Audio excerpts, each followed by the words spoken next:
ನಾನಿರುವಾಗ ನಿಮ್ಮ blood pressure ಹೇಗೆ ಹೆಚ್ಚಾಗುತ್ತೆ, ಹೈ ಬ್ಲಡ್ ಪ್ರೆಷರ್ ಕಡಿಮೆ ಮಾಡಬೇಕಂದ್ರೆ ಈ ವಿಡಿಯೋನ ಗಮನವಿಟ್ಟು ನೋಡಿ. ಏನು ತಿನ್ನಬೇಕು ಅಥವಾ ಸರಿಯಾಗಿ ಕೇರ್ ಬೇಕಂದ್ರೆ ತಿನ್ಬೇಕಾ ಬೇಡವಾ ಅನ್ನೋದನ್ನ ನೋಡೋಣ.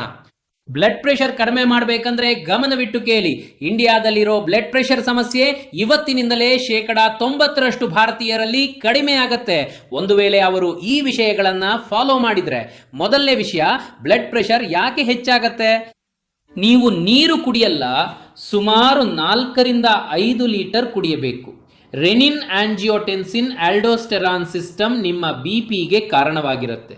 ನೀವು ಸರಿಯಾಗಿ ನೀರು ಕುಡಿದ್ರೆ ಈ ಸಿಸ್ಟಮ್ ಮೂಲಕ ನಿಮ್ಮ ಬಿಪಿ ಹೆಚ್ಚಾಗಲ್ಲ. ಎರಡನೇ ಅತಿ ಮುಖ್ಯವಾದ ವಿಷಯ ಅಂದ್ರೆ ಎಫ್ ಅಂದ್ರೆ ಫಾಸ್ಟಿಂಗ್. ಫಾಸ್ಟಿಂಗ್ ಅಲ್ಲಿ ಬೇರೆ ಬೇರೆ ವಿಧಗಳಿವೆ. ಇಂಟರ್ಮಿಟೆಂಟ್ ಫಾಸ್ಟಿಂಗ್ ಕೂಡ ಇದೆ, ಮತ್ತೆ ವಾಟರ್ ಫಾಸ್ಟಿಂಗ್ ಕೂಡ ಇದೆ.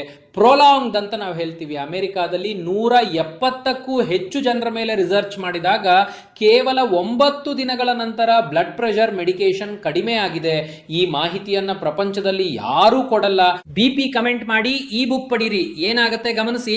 ಇದು ನಿಮ್ಮ ಮೆದುಳು. ನಿಮ್ಮ ಮೆದುಳಿನಲ್ಲಿ ಇಲ್ಲಿ ಬ್ರೈನ್ ಸ್ಟೆಮ್ ಇರುತ್ತೆ. ಈ ಬ್ರೈನ್ ಸ್ಟೆಮ್ ಪ್ರತಿ ಸೆಕೆಂಡ್ ನಿಮ್ಮ ಹೃದಯಕ್ಕೆ ಮಾಹಿತಿ ನೀಡ್ತಾ ಇರುತ್ತೆ, ನೀನು ಎಷ್ಟು ಬಡಿಯಬೇಕು ಅಂತ. ಈ ಮಾಹಿತಿ ನಿಮ್ಮ ಬಿಹೇವಿಯರ್ ಮೇಲೆ ಡಿಪೆಂಡ್ ಆಗಿರುತ್ತೆ. ನೀವು ಜಾಸ್ತಿ ಸ್ಟ್ರೆಸ್ ತಗೊಳ್ತೀರಾ, ನಿಮ್ಮ ಕಾರ್ಟಿಸಾಲ್ ತುಂಬಾ ಹೆಚ್ಚಾಗಿದೆ. ದೇಹದಲ್ಲಿ ನೀರು ಎಷ್ಟಿದೆ, ಬಾಡಿ ಕಂಡೀಷನ್ ಹೇಗಿದೆ, ಮತ್ತೆ ಹೆಲ್ತ್ ಹೇಗಿದೆ ಅನ್ನೋದ್ರ ಮೇಲೆ ಇದನ್ನ ಸ್ಟಡೀಸ್ ಅಲ್ಲಿ ಹೆಂಗೆ ಹೆಲ್ಪ್ ಆಗುತ್ತೆ? ಸ್ಟಡೀಸ್ ಅಲ್ಲಿ ಅವ್ರ ಮೆಥಡ್ ನಾನು ಕಾಫಿ ಟೀ ಹೇಳ್ಕೊಟ್ಟಿರ್ತಾರೆ. ಅದರ ಮೇಲೆ ಡಿಪೆಂಡ್ ಆಗುತ್ತೆ. ನಮ್ಮ ಬಿ ಪಿ ಕಡಿಮೆ ಮಾಡೋ ನಂಬರ್ 1 ವಿಷಯ ನೀವು ಅಂದುಕೊಂಡಿರೋದಲ್ಲ, ಅದು ಫ್ರೀ ಆಗಿದೆ, ಫಾಸ್ಟಿಂಗ್ ತರಾನೇ. ಅದು ನಿಮ್ಮ ಪ್ರೀತಿಯ ಸನ್ಲೈಟ್. ಸನ್ಲೈಟ್ ಕೊರತೆಯಿಂದಾಗಿ ಇಂಡಿಯಾದಲ್ಲಿ ಜನರ ಬಿ ಪಿ ಹೆಚ್ಚಾಗತ್ತೆ. ಯಾಕಂದ್ರೆ ಈ ಸನ್ಲೈಟ್ ನಿಮ್ಮ ದೇಹದಲ್ಲಿರೋ ಮೈಟೋಕಾಂಡ್ರಿಯಾವನ್ನ ಬೆಟರ್ ಮಾಡುತ್ತೆ. ಈ ಮೈಟೋಕಾಂಡ್ರಿಯಾ ನಿಮ್ಮ ಆರ್ಟ್ರಿಗಳಲ್ಲೂ ಇರುತ್ತೆ. ಆರ್ಟ್ರಿಗಳು ಈ ರೀತಿ ಸಂಕುಚಿತಗೊಂಡಾಗ ಬ್ಲಡ್ ಪ್ರೆಷರ್ ಹೆಚ್ಚಾಗತ್ತೆ. ಸಿಂಪಲ್ ವಿಷಯ. ಸ್ಟ್ರೆಚ್ ಅಂದ್ರೆ ಜಾಸ್ತಿ, ಮತ್ತೆ ಡೈ ಅಂದ್ರೆ ಕಡಿಮೆ. ಸಿಂಪಲ್ ವಿಷಯ. ಈಗ ಈ ಆರ್ಟ್ರಿಯನ್ನ ಓಪನ್ ಮಾಡಬೇಕಂದ್ರೆ ಫಾಸ್ಟಿಂಗ್ ಮಾಡಲೇಬೇಕು. ಫಾಸ್ಟಿಂಗ್ ಮಾಡಿದ ಮರುದಿನವೇ ನಿಮ್ಮ ಬಿ ಪಿ ನಾರ್ಮಲ್ ಆಗತ್ತೆ.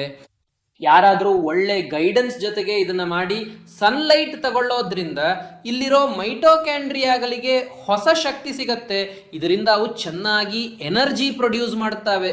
ಇಲ್ಲಿ ಬ್ರೌನ್ ಫ್ಯಾಟ್ ಹೆಚ್ಚಾಗತ್ತೆ. ಬ್ರೌನ್ ಫ್ಯಾಟ್ ಹೆಚ್ಚಾದಾಗ ರಕ್ತದಲ್ಲಿ ಉಷ್ಣತೆ ಹೆಚ್ಚಾಗತ್ತೆ, ಮತ್ತೆ ನಿಮ್ಮ ಆರ್ಟರಿ ಸಂಕುಚಿತಗೊಳ್ಳದೆ ಎಕ್ಸ್ಪ್ಯಾಂಡ್ ಆಗತ್ತೆ. ಈ ವಿಡಿಯೋ ಶೇರ್ ಮಾಡಿ, ಸನ್ಲೈಟ್ ಪಡೀರಿ. ಇದರಲ್ಲಿ ನಿಯರ್ ಇನ್ಫ್ರಾರೆಡ್ ಇರುತ್ತೆ. ಬಿ ಪಿ ಎಂದು ಕಮೆಂಟ್ ಮಾಡಿ ಈ ಬುಕ್ ಪಡೀರಿ. ನೋಡ್ತಿದ್ದೀರಾ ಪ್ರಥಮೇಶ್ ಭೋಸಲೆ.